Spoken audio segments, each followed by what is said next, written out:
Good evening and welcome to Primetime News, coming to you live and direct from the Newsfirst studios here in Colombo. I'm Bernadine Singha. And I'm Sandra Fernando. Let's take a look at the stories in detail.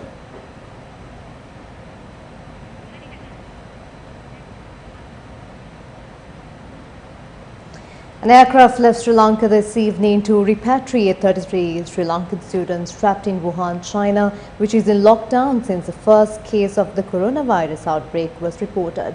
The aircraft landed a short while ago. Speaking to News First, a source from Sri Lankan Airlines said UL Flight 1422 was dispatched to Wuhan, China, with specially trained staff on board. The special aircraft would most likely return to Sri Lanka with the students today. All staff on board the airline has been provided with personal protective equipment. The military is on standby to escort the group to the terminal dedicated to those arriving from China at the Bandar Naik International Airport. The complete responsibility has been taken up by the military. Thereafter, the group would be sent in a bus to Diathalaba, where a special medical center with 34 rooms is set up to provide treatment to them. This bus is equipped with all facilities. We even had to build some new rooms with attached bathrooms at the camp. I think the Badulla hospital is equipped with all the necessary facilities.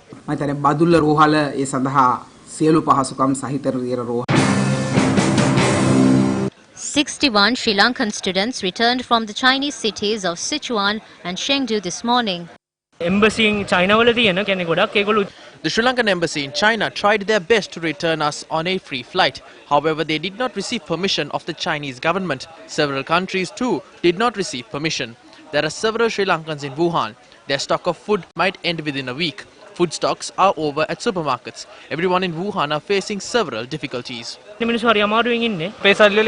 came while incurring our own expenses. However, I feel there was a minor reduction in our airfares. A student intervened and got the rates reduced. Sri Lanka's acting ambassador to China, K. Yoganathan, said that 580 Sri Lankan students have returned to the country so far. The Civil Aviation Authority said that it has undertaken several steps to ensure that the disease does not enter the country through flight passengers. Meanwhile, the health condition of the Chinese woman who had been diagnosed with coronavirus in Sri Lanka is showing positive signs of improvement.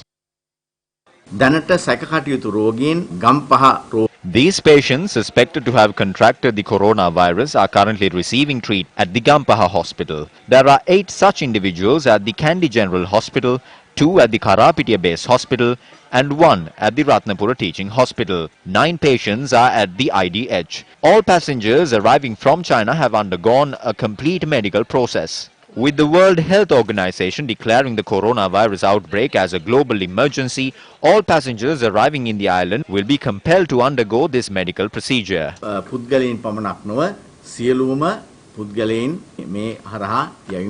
Meanwhile, the Health Ministry announced today that people residing in the vicinity of hospitals are not in grave danger of contracting the disease. Deputy Director General of the Health Ministry, Dr. Pabba Palihavadana, noted that the virus could be spread while an infected person is speaking or sneezing. The Health Ministry, quoting Dr. Palihavadana, noted that the National Institute of Infectious Diseases or the World Health Organization have not instructed the public to wear face masks.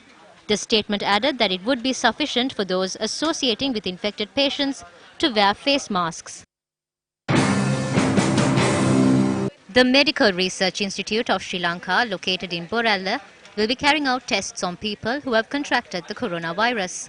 It has been 120 years since the establishment of the institute, and it is the oldest medical research institute in South Asia. The institute has been vested with the facilities of detecting the coronavirus, but the institute had only received 15 samples to carry out the tests to detect the virus. We were prepared to diagnose this virus if it ever entered Sri Lanka. Therefore, the Medical Research Institute Sri Lanka developed its research methods to detect this virus. The institute carried out these tests as well. This building is 30 years old. The building, which was initially built to house 9 departments, now holds 24 departments. This has to be expanded furthermore. Although we are conducting the research at a successful rate as of now, this institute has to be developed soon. Cabinet approval has been sought to do that, and the relevant proposals we put forward to the Ministry of Health has been passed. Now we will hold discussions with the government and focus our attention on constructing another building and carrying out the research successfully by using the latest technology. The current facilities of the institute should be upgraded with immediate effect. නව ක්‍රමවේද ඔස්සේ ඉතාමත් සාර්ථකව මේ කටයුතු සිදු කිරීම සඳහා රජය ඇතුළු අප සියලු දෙනාගේම අවධානය යොමු ගෝලීය හදිසි තත්ත්වයක් හැටියට ප්‍රකාශයට පත් කරලා තිබෙනවා. The World Health Organization has declared it as a global emergency. It is a sign of relief for us that the coronavirus has not affected any Sri Lankans. We must monitor the products and food items imported from China to Sri Lanka as well. A face mask mafia has now arisen. The government has imposed a maximum retail cap for face masks, but it is not effective. It is the government's responsibility to provide quality face masks to the general public.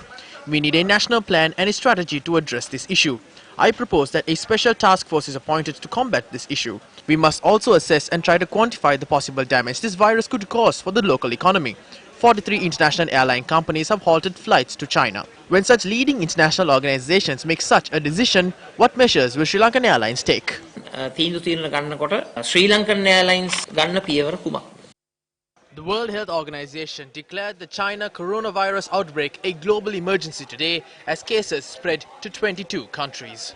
The main reason for this declaration is not because of what is happening in China, but because of what is happening in other countries. Our greatest concern is the potential for the virus to spread to countries with weaker health systems and which are ill prepared to deal with it. Let me be clear, this declaration is not a vote of no confidence in China. On the contrary, WHO continues to have a confidence in China's capacity to control the outbreak. There is no reason for measures that unnecessarily interfere with international travel and trade. So WHO doesn't recommend limiting transfer or trade and The death toll stands at 213 and cases around the world have now risen to more than 9,700. The UK Health Department confirmed 2 cases of coronavirus in England, while the US and Japan advised citizens to avoid travelling to China. Apart from China, patients were reported from 22 other countries. The Japanese government is already telling its citizens not to take any trips to China's central province of Hubei, while Oman's health ministry has advised against travelling to China. Authorities in Vietnam are introducing a temporary ban on issuing travel visas to Chinese tourists. In a major blow to tourism in China, Kenya Airways, Rwanda Air, Vietnamese carrier Vietjet, Turkish Airlines suspended all flights to and from China until further notice with effect from today. At the same time, China's Civil Aviation Authority announced that it will dispatch 2 Xiamen Airlines planes to fly Wuhan citizens back from Bangkok, Thailand and Malaysia. Now moving on to news here at home, protests were held opposite the Presidential Secretariat based on several demands. The protests concluded following talks with the President's Secretary and representatives of the Prime Minister's office.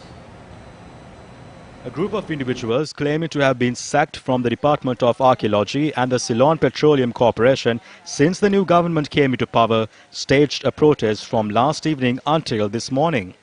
They staged a protest during a rush hour this morning by blocking one traffic lane along the Gore Road.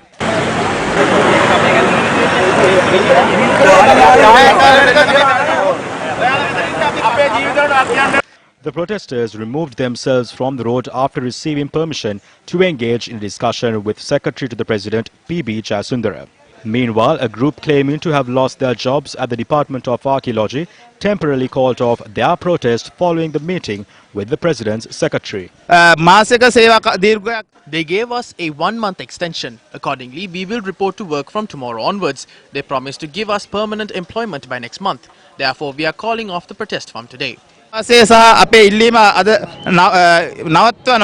A group claiming to have lost their jobs at the Ceylon Petroleum Corporation held talks with officials at the Prime Minister's office. They called off their protest after being promised a discussion with Power and Energy Minister Mahinda Amarveera next Wednesday. We are going away due to the minister's decision. Our future course of action will be decided afterwards. We hope that the minister will respond positively in writing with regard to providing us jobs. උත්තරයක් දෙයි කියලා. Meanwhile, a group of employees claiming to have been removed from the Rural Affairs Ministry gathered outside the Presidential Secretariat this afternoon. Senior economist H.D. Kanaratne says that democracy in Sri Lanka will not assist in developing the country and regular elections will hinder the consistency in the economy.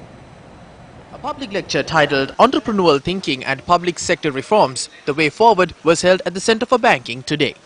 There should be limits to the democracy. Otherwise, we might not be in a position to live in this country.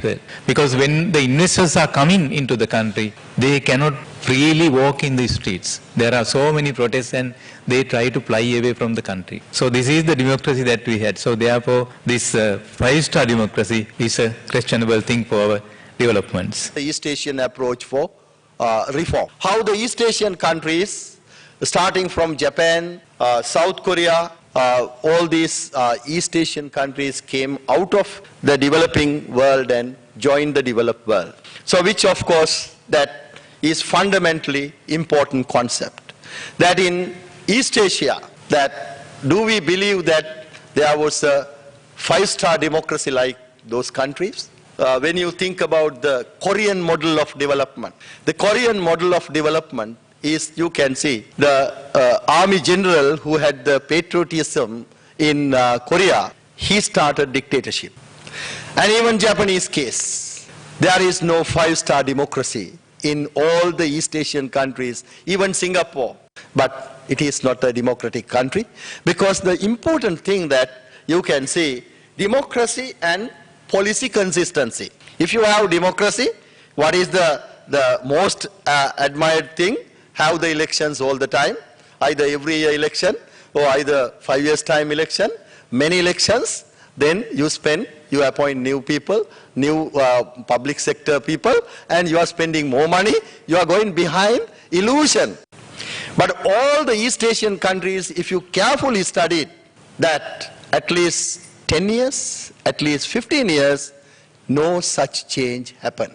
South Korea, Japan, all the important countries, you can see, policy consistency, you can't keep with five-star democracy. As far as you change the person, the policy is changing in these developing countries. And the system is changing, no systems. Then we need to understand that which one we are going to accept. Are we going more towards the endless democracy, or are we moving gradually towards like East Asian countries, what they have done? Salia Sarat Kumara, who was appointed as the Executive Director of the Consumer Affairs Authority, assumed duties today. Assumed duties this morning following religious observances.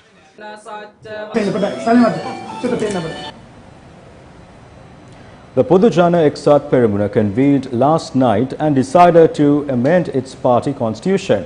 The decision to amend the constitution targets their objective to form an alliance with SLPP.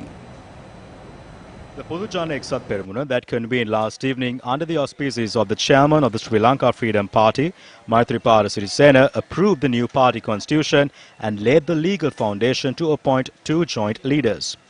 The new constitution states 51% of the Executive Council will be represented by the SLPP, while 31% will be represented by the Podujana Eksat Peramuna. On the 31st of October last year, the leaders of the political parties, including the SLPP, signed the agreement for the Podujana Alliance. This agreement was based on the fact that they will contest the general election as an alliance. However, there are several legal conditions that are due to be met. This includes the reorganization of the Mahajana Eksat Peramuna. There was a requirement to change its name. That is why a unanimous decision was made in this regard at yesterday's convention between the executive committee members of all parties constituting the Mahajana Eksat Peramuna. The name was changed as soon as the decision was made. The symbol remains unchanged. Meanwhile, the Sri Lanka Podujana Peramuna responded to this matter in several occasions today. The party leaders must make a decision. It is President Gotabaya Rajapaksa and Prime Minister Mahinda Rajapaksa who should arrive at a decision in this regard. Those are the decisions that will be accepted officially, unlike the present ones. We have not been informed or been made aware of this.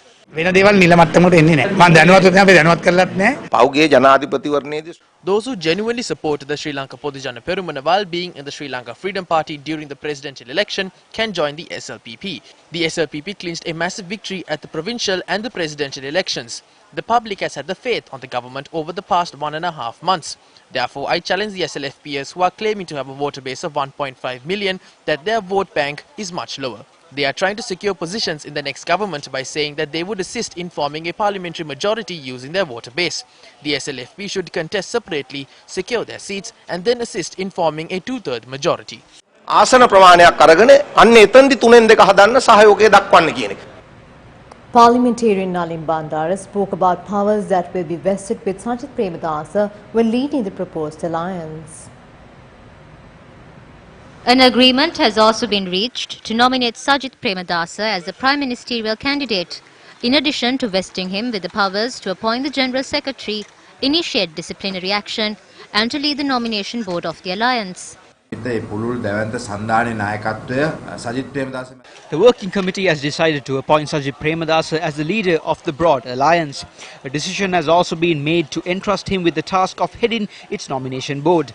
An agreement has been reached to obtain the working committee's approval in order to vest Sajith Premadasa with the powers to choose the General Secretary. I think this situation is very favourable. I believe that we can form the alliance and establish it among the people by next week. ජනගත කිරීම අපිට කරන්න පුළුවන් වෙයි කියනවා. ඒකනේ දැන් Sajith Premadasa මහත්මයාට UMP නායකත්වය ඉපාද දැන්? UMP නායකත්වය. He does not want to refrain from obtaining the leadership role. This is because there is no method to occupy that position under the present constitution unless Ranil Wickremesinghe resigns. ක්‍රමයක් නෑ අපේ පක්ෂ ව්‍යවස්ථාවේ. ඒකනේ හොඳින් හෝ නරකින් ගන්නවා කියලානේ කිව්වේ පුතා. හොඳින් හෝ නරකින් ගන්න බෑ මේ ව්‍යවස්ථාව ඇතුලේ කෝ. That cannot be done under the constitution. A void is created only due to the resignation or death of the leader. There are no other methods in the constitution. We can't fight for the leadership. ව්‍යවස්ථාවන අතේ පයයෙන් රණ්ඩු කරලා ගහගෙන කෑ ගහලා ගන්න බෑ.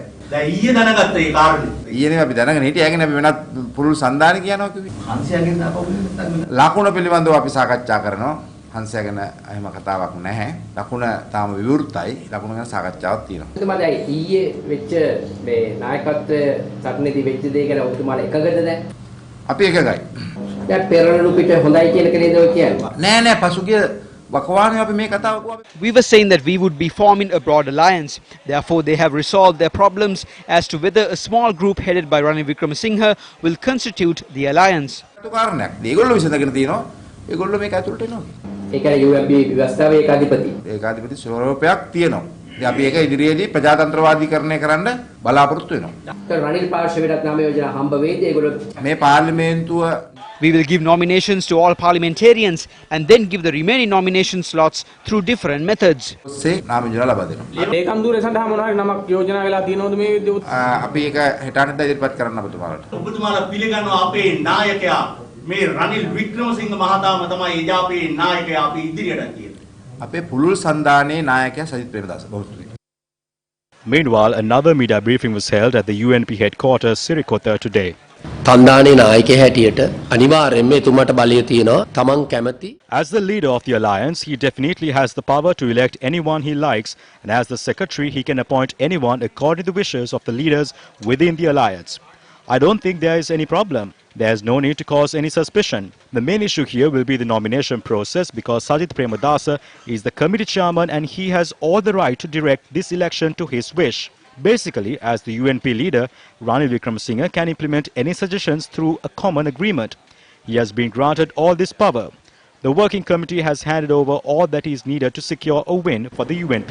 අද පක්ෂ විසින්ම කෘත්‍යාධිකාරී මණ්ඩලයෙන් එතුමාට බාරය දීලා තියෙනවා. In a telephone conversation with Prime Minister Mahinda Rajapaksa, UNP leader Ranil Wickremesinghe had announced he would seek Indian assistance to bring down face masks to Sri Lanka to combat the coronavirus. The content of the conversation, however, disclosed at the media briefing in Sirikota came under strong criticism in the political fora today.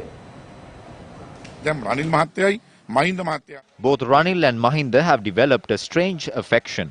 Coronavirus has been a blessing for both of them as they have discussions about bringing down face masks to combat the coronavirus. So they've become equal. Their problems are the same. The major issue they face is about power. Power within their factions, especially on the leadership.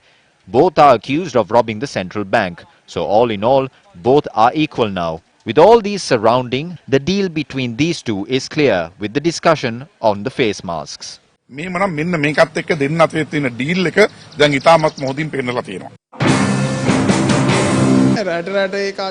He could have made phone calls during the past to save the children being put behind the bars.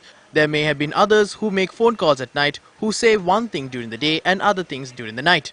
He does his duty from where the people stand. As a government, we don't take Ranil Wickremesinghe's support to get help from other governments or any of our political decisions. And currently we are dealing very well with the Indian government.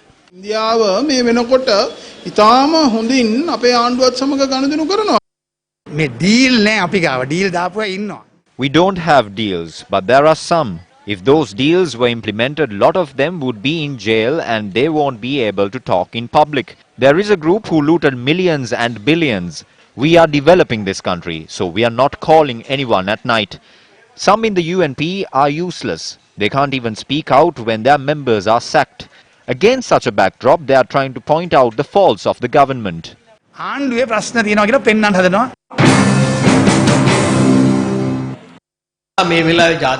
We should respect the request made from the international arena at a time of a national issue.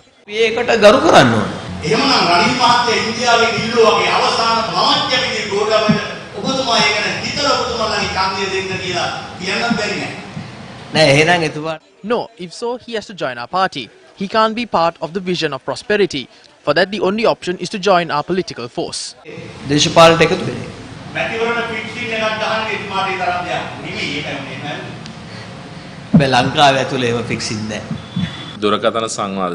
Telephone conversations may happen regarding the country's issues.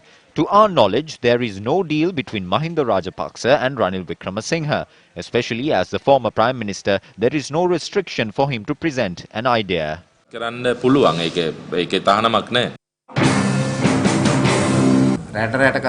don't know whether they call at night, but it is great if Ranil Wickremesinghe brings down face masks by calling India. So we have fulfilled the role of the opposition.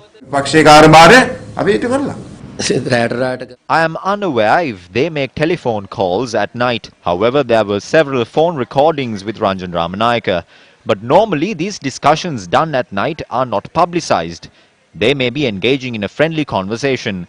But I have tremendous faith that none of the leaders in the UNP strike deals with the government.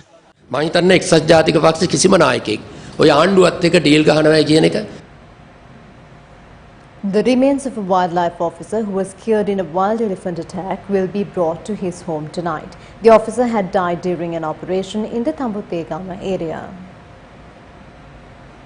A 6-day-long operation was carried out near the Kudagal Vihara Reserve in Tambuttegama to capture a wild elephant which had been posing a threat to nearby villages. Wildlife officer Ashoka Deshapriya Vendakaduwa also engaged in the operation. The Tambuttegama police said that he had been attacked while attempting to tranquilize and capture the elephant. Police added that the wildlife officer who sustained critical injuries had died upon admission to the Tambuttegama base hospital. The deceased was a 56-year-old father of 2 and a resident of Puttalam. His remains are to be brought to his residence tonight.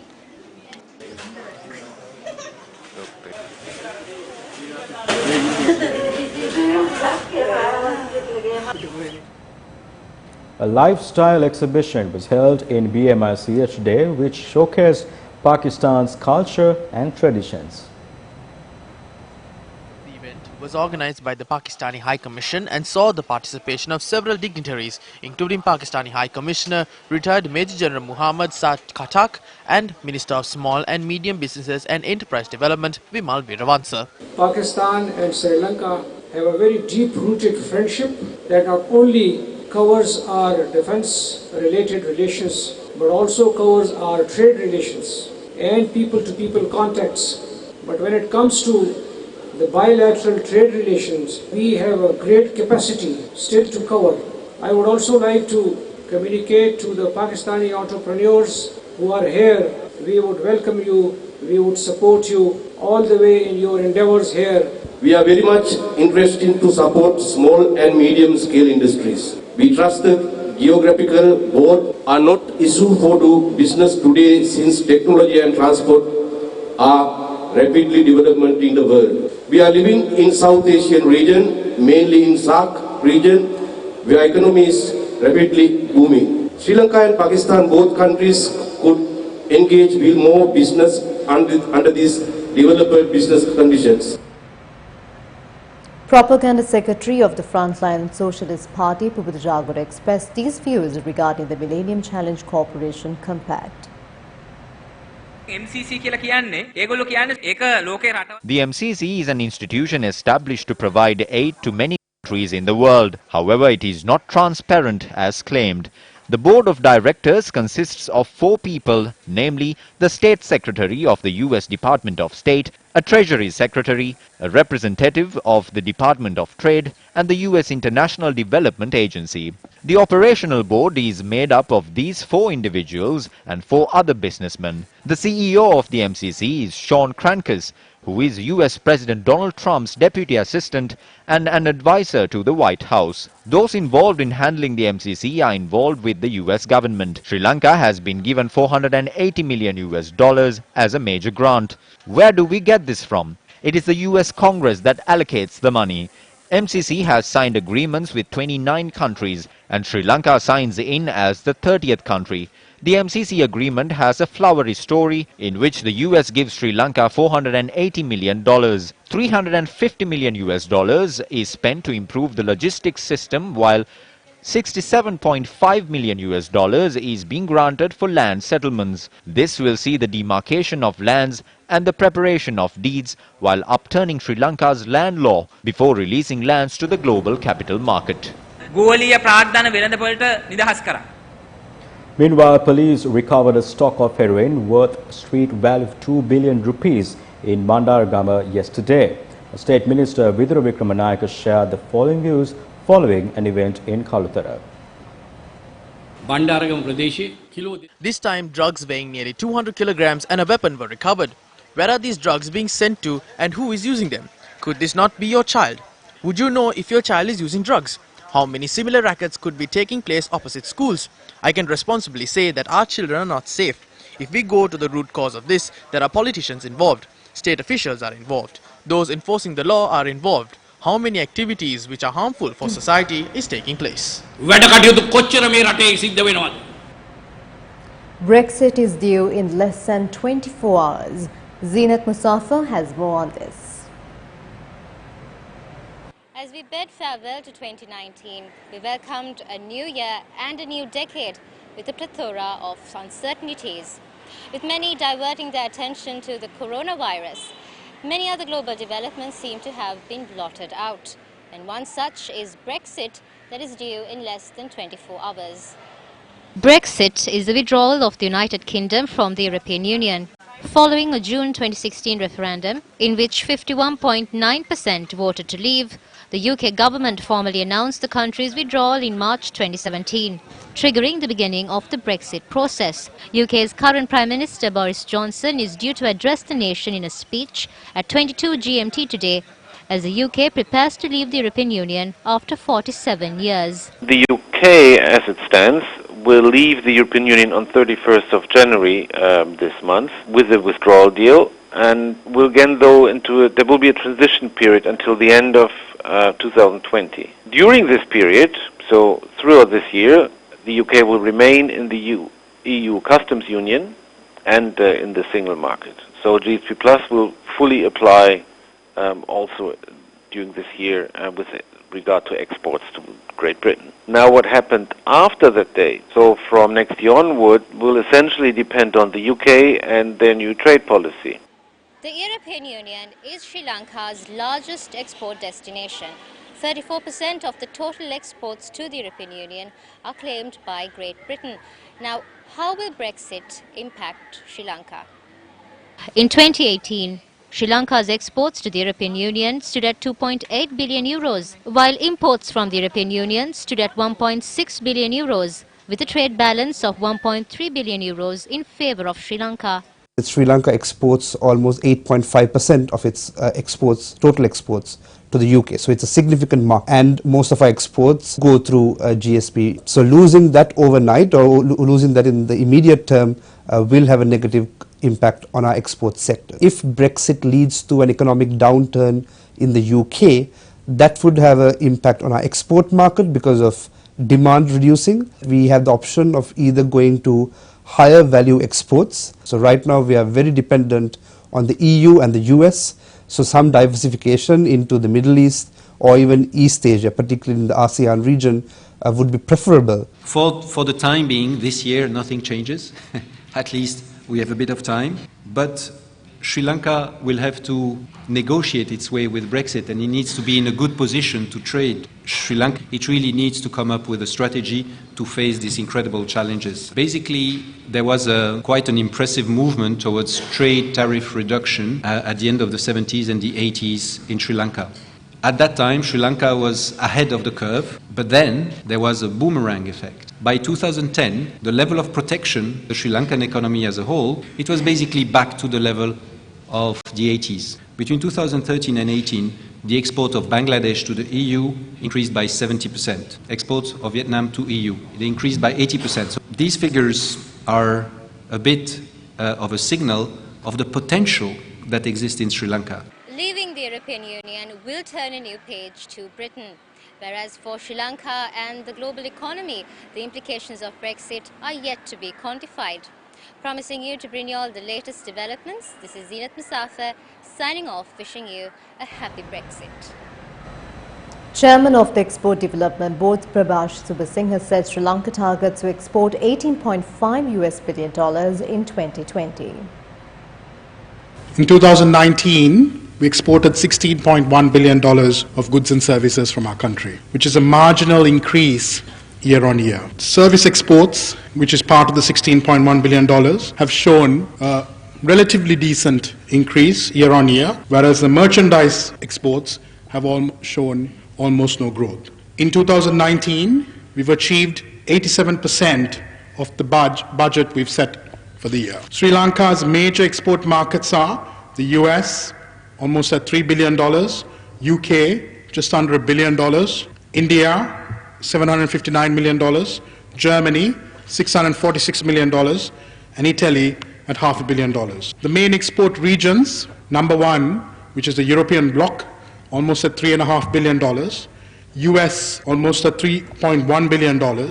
If I look at the statistics in the region, regretfully, we performed very poorly. India has exported $323 billion, Singapore, $441 billion, Vietnam, $242 billion, Thailand, $249 billion.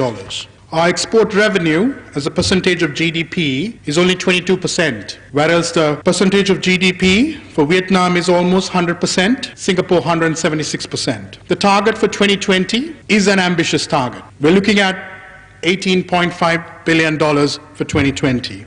During the event, EDB Chairman Prabhash Subasinghe also said the FTA with China is currently being discussed. And with that, wrap up Primetime News for tonight. Thank you very much for joining. I'm Sandra Ferdinando. And I'm Berlin Jai Singha. Take care. Good night.